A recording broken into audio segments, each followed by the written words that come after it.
Well, good morning. This is Mark Evans, and this is week 3 of our healthcare quality class.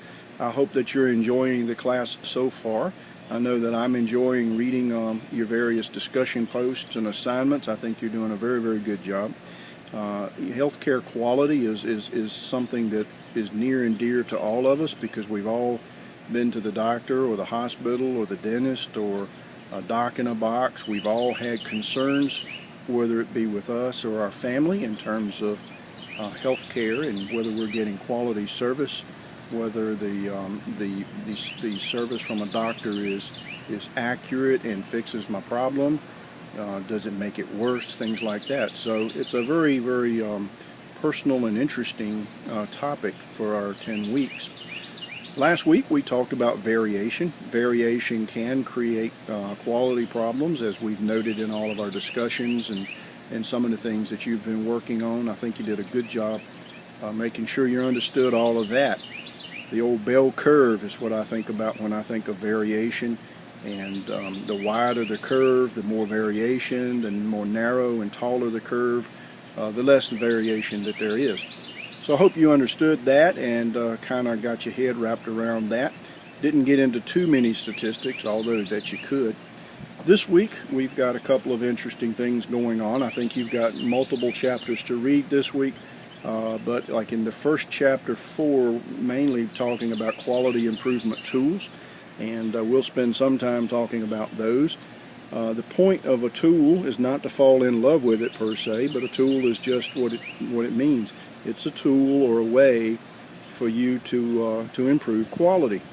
And so there's a lot of those things out there. There are things like balanced scorecards. There are priority matrix, failure mode and effects analysis, or something called FEMA, flow charts, spaghetti diagrams, there's scattergrams, Kaizen events, there's 5S. I mean, the tools just go on and on and on, and there's a lot of things to learn in terms of how to use each individual tool. And not only that, but to how to interpret what is the meaning behind what it's trying to tell you. Certainly at work right now, for an example, I use 5S. I use the 5 whys. I use flow charting on a regular example. And I use FEMA, failure mode and effects analysis. With our particular business, there's the chance that we're going to merge with another company and maybe even shut down. We don't know.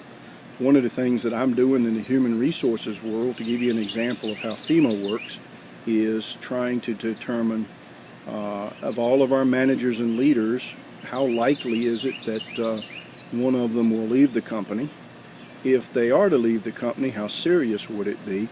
And then based on that ranking, what should we do to protect ourselves in the company?